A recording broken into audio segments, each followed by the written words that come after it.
সুপ্রিয় দর্শক, অনেক কথা বলার আছে এই ভিডিওতে। তার আগে আপনাদেরকে একটা নিউজ আমি জানাবো, যে নিউজটা আমি থাম্বনেলে এবং শিরোনামে ব্যবহার করেছি। দেখেন, আন্তর্জাতিক অপরাধ ট্রাইব্যুনালে আওয়ামী সভানেত্রী শেখ হাসিনার বিচার হইতেছে এবং হয়েছে। কারণ দুইটা তিনটা মামলার অলরেডি রায় ঘোষণা করা হয়েছে, যেটা সর্বোচ্চ শাস্তি ওই রায় ঘোষণা করা হয়েছে। এবং সেই রায়কে কেন্দ্র করে বাংলাদেশের ভেতরে যেভাবে আলোচনা সৃষ্টি হয়েছে, সমালোচনারও সৃষ্টি হয়েছে, পাশাপাশি আন্তর্জাতিক মহলেও কিন্তু এটা নিয়ে সমালোচনা শুরু হয়েছে, আলোচনা শুরু হয়েছে, এমনকি প্রাতিষ্ঠানিকভাবে নিন্দা জানানো শুরু হয়েছে। সেরকমই একটা নিউজ আমি আপনাদেরকে যদি পড়ে শোনাই। সাবেক প্রধানমন্ত্রী শেখ হাসিনাও তার ভাগ্নি ব্রিটিশ এমপি তিলিপ সিদ্দিকের দণ্ডাদেশের প্রক্রিয়া নিয়ে নিন্দা ও সমালোচনা করেছেন আন্তর্জাতিক মানবাধিকার বিষয়ক আইনজীবীরা। এখানে খেয়াল করবেন যে আইনজীবীরা, আন্তর্জাতিক মানবাধিকার বিষয়ক আইনজীবীরা, তারা অবশ্যই আন্তর্জাতিক মানবাধিকার বিষয়ের যে আইন আছে সেই সম্পর্কে তারা ভালোভাবেই অবগত আছেন এবং সেটাই তাদের পেশা। সে আইনজীবীরা প্রাতিষ্ঠানিকভাবে লিখিতভাবে নিন্দা জানাইতেছেন। International bar associations human rights institute IBAHRI এক বিবৃতিতে বলেছেন, বিবৃতির মাধ্যমে কিন্তু তারা এটা বলতেছেন যে হ্যাঁ, কোনো একটা সাংবাদিকের প্রশ্নের জবাবে বা কোনো একটা জায়গায় কোনো এক আইনজীবী এরকম না। তারা, আমি যেটা প্রথমে বললাম যে প্রাতিষ্ঠানিকভাবে তারা লিখিত বিবৃতি মানে লিখিতভাবে জানাইতেছে, নিন্দা জানাইতেছেন। তারপরও আগের প্রশাসনের সংগঠিত গুরুতর অপরাধসহ মানবাধিকার লঙ্ঘনের ঘটনায় ন্যায় বিচার প্রতিষ্ঠার চেষ্টা অপরিহার্য। তবে আন্তর্জাতিকভাবে স্বীকৃত ন্যায্য বিচারের সমস্ত প্রক্রিয়া মেনে চলতে হবে। সব অবস্থায় মৃত্যুদণ্ডের নিন্দা করে IBAHRI। সাম্প্রতিক বিচারের স্বীকৃতি আইনি মানদণ্ডের ঘাটতি রয়েছে বলে মনে হচ্ছে, যা গণতান্ত্রিক পশ্চাৎ প্রসারণের ইঙ্গিত দেয়।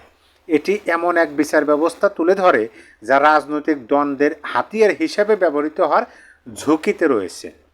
এখানে কিন্তু স্পষ্ট ভাষায় তারা বলছেন যে রাজনৈতিক দ্বন্দ্বের হাতিয়ার হিসাবে ব্যবহার হওয়ার ঝুঁকিতে রয়েছে এই রায়।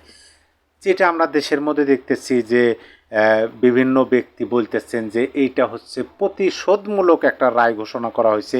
দেখেন, আমি প্রথমেই আপনাদেরকে বললাম যে এই বিষয়ে অনেক কথা আপনাদেরকে বলার আছে, তার আগে নিউজটা আপনাদেরকে জানালাম।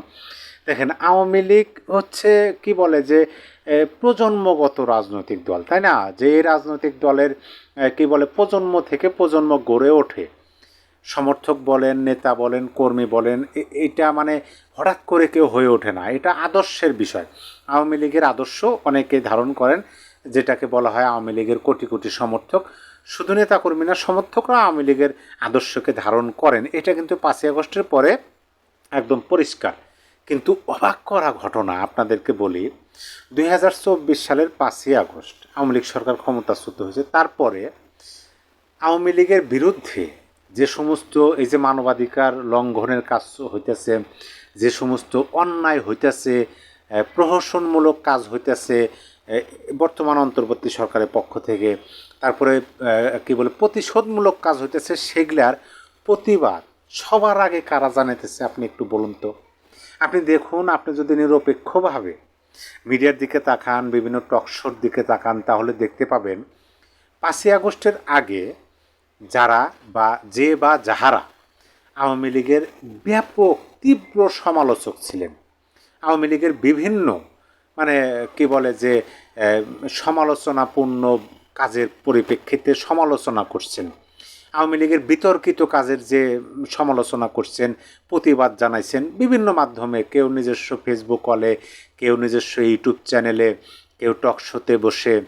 এখানে আপনি অনেক রাজনৈতিক বিশ্লেষককে পাবেন, বুদ্ধিজীবী পাবেন, রাজনীতিবিদ পাবেন, মানে আওয়ামী বিরোধী বা অন্য দলের রাজনীতিবিদ, তারা ব্যাপকভাবে আওয়ামী লীগ, শেখ হাসিনা বা আওয়ামী লীগের নেতৃত্ব দেওয়া তখনকার নেতাদের বিরুদ্ধে সমালোচনা করছেন।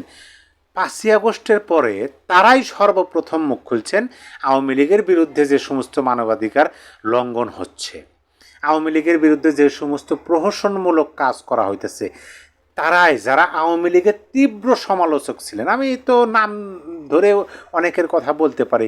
এই যে আনিস আলমগীর, কলামিস্ট আনিস আলমগীর সাহেব, তিনি জনাব মাসুদ কামাল, জনাব আপনার একজন বীর মুক্তিযোদ্ধা, এরকম দেখবেন যে তারা আওয়ামী লীগের সময় আওয়ামী লীগের সমালোচনা করতো, মানে প্রকৃতপক্ষেই তারা দেশের হয়ে কাজ করে, দেশের হয়ে কথা বলে, মুক্তিযুদ্ধ স্বাধীনতার পক্ষেও হয়ে কথা বলে। এখন তো অনেককে আওয়ামী লীগের দোসরও বলতে শোনা যায় তাদেরকে, এবং তাদেরকে ট্যাগ দেওয়া হয় যে আপনি আওয়ামী লীগের দোসর, ফ্যাসিবাদের দোসর। তারপরও তাদের কণ্ঠ কিন্তু রোধ নাই, বন্ধ হয় নাই। এই কথাগুলো আমি আপনাদেরকে এই জন্য বললাম। দেখেন, আওয়ামী লীগের যখন ক্ষমতায় ছিল তখন আওয়ামী লীগের পক্ষে কথা বলার মতো লোকের অভাব ছিল না। আজকে যখন আওয়ামী লীগ একটা দুর্বিষহ সময় পার করতেছে, সেই সমস্ত সুবিধাভোগী মানুষেরা যারা আওয়ামী লীগ ক্ষমতায় থাকাকালীন আওয়ামী লীগের ব্যাপকভাবে সুবিধা নিচ্ছেন, আওয়ামী লীগের এই প্রতীক নৌকা বা আওয়ামী লীগ নামক রাজনৈতিক দলটার কি বলে নাম ব্যবহার করে তারা একেবারে চুপ, একেবারে গায়েব হয়ে গেছে। তাদের মুখের একটা কথাও আপনি শুনতে পাবেন না। এমনকি 5ই আগস্টের পরে এখন পর্যন্ত প্রায় 1.5 বছর, 16 মাস অতিবাহিত হয়ে গেল। এই 1.5 বছর সময়ে তাদের একটা কথাও আপনি শুনতে পাবেন না। সবাইকে অ্যারেস্ট হয়েছেন, সবাই কি গ্রেপ্তার আছেন? বাংলাদেশে তো এখনও অনেক আওয়ামী লীগের নামধারী কর্মী সমর্থক নয়, নেতাই আছেন, বাংলাদেশের মধ্যে আছেন। কতজন বিদেশে গেছেন? আচ্ছা ধরেন বিদেশে যারা গেছেন কয়জনই বা এই আওয়ামী লীগের এই দুঃসময়ে পাশে দাঁড়াইছেন? আওয়ামী লীগের এই দুঃসময়ে এই যে বাংলাদেশের যে স্বাধীনতার সংবিধান নিয়ে বিভিন্ন ছেলে খেলা হইতেছে, তুচ্ছ-তাচ্ছিল্য হচ্ছে, এই বিষয়ে প্রতিবাদ স্বরূপ বক্তব্য বা কথা সোশ্যাল মিডিয়াতে বলেন, ইউটিউব, মানে কয়জন বলতেছেন? যাদের মুখে আমরা আওয়ামী লীগের সমালোচনা করতে শুনছি তারাই আজকে এই বর্তমান সরকারের সমালোচনা করতেছেন। কারণ কি? আওয়ামী লীগের বিরুদ্ধে এই সরকার মানবাধিকার লঙ্ঘনের মতো কাজ করতেছেন, প্রতিশোধমূলক কাজ করতেছেন। এই কথাগুলো আজকে আপনাদেরকে এই জন্য বললাম। আমি প্রথমে নিউজটা জানালাম যে আন্তর্জাতিক মানবাধিকার আইনজীবীরা নিন্দা জানাইতেছেন। আওয়ামী লীগের কি নেতা কর্মীর মানে খুবই অভাব ছিল? মানে 5ই আগস্টের আগে দেখেন, আমার দেখা, আমার নিজের এলাকা, আমি যে এলাকায় বসবাস করি, কতজনকে অভিভাবক বানাইছিল, কত কি করছে এই আওয়ামী লীগের নাম ব্যবহার করে, আওয়ামী লীগের নেতা কর্মী হিসেবে নিজেকে পরিচয় দিয়ে আওয়ামী লীগের অমক নেতা অমক হয়, অমক, মানে এইভাবে আজকে তারা পরিপূর্ণ ভোল পাল্টিয়ে একেবারে সুশীল হয়ে গেছে। তাদের মুখে কোনো কথা নাই, অন্যায়ের বিরুদ্ধে কেউ কথা বলবে তাও নাই। অথচ দেখবেন যখন আওয়ামী লীগের সুদিন আসবে তখন তারাই নেতৃত্ব দিচ্ছে। আওয়ামী লীগ মানে একটা রাজনৈতিক দলের সুনাম, একটা রাজনৈতিক দলের অর্জন কিভাবে ভূপাতিত করতে হয় সেই সমস্ত নেতারা করবেন। যাই হোক, মনের মধ্যে ক্ষোভ জন্ম হওয়াটা স্বাভাবিক। আমার মতো আপনারও হয়তো বা মনের মধ্যে ক্ষোভ থাকতে পারে। মনের ভিতর জন্ম নেওয়া ক্ষোভগুলো প্রকাশ করতে হয়, না হলে সেগুলো আরও তীব্র আকার ধারণ করলে সমস্যা। প্রতিটা দলের ক্ষেত্রেই এরকম। আর একটা অবাক করা বিষয় আপনাদেরকে বলি, যাদেরকে আওয়ামী লীগ ক্ষমতায় থাকাকালীন মানে অন্য রাজনৈতিক দলের যারা একটা কি বলে যে গ্রহণযোগ্য নির্বাচনের কথা বলতো, ভোটারদের অংশগ্রহণমূলক নির্বাচনের কথা বলতো, যারা গণতন্ত্রের কথা বলতো, তারা আজকে সে সমস্ত কথা বলেন না, বলতে স্বাচ্ছন্দ্য বোধ করেন না। এই তো আজকে 10 ডিসেম্বর 2025, আজকে বিকালের মধ্যে নয়তো বা আগামীকাল 11 ডিসেম্বর তফসিল ঘোষণা হতে যাচ্ছে, সকল প্রস্তুতি শেষ। আজকে সকালবেলায় হয়তো বা নির্বাচন কমিশনের প্রতিনিধিরা রাষ্ট্রপতি, মহামান্য রাষ্ট্রপতির সাথে দেখা করবেন, সাক্ষাৎ করবেন। নির্বাচন হয়তো বা হবে বাংলাদেশে আওয়ামী লীগ বিহীন অথবা কি বলে ফ্রেশ আওয়ামী লীগ আর দিয়ে এরকম নির্বাচন হতে পারে। কিন্তু সেই মানুষগুলোর কথা শুনলে আমি অবাক হয়ে যাই।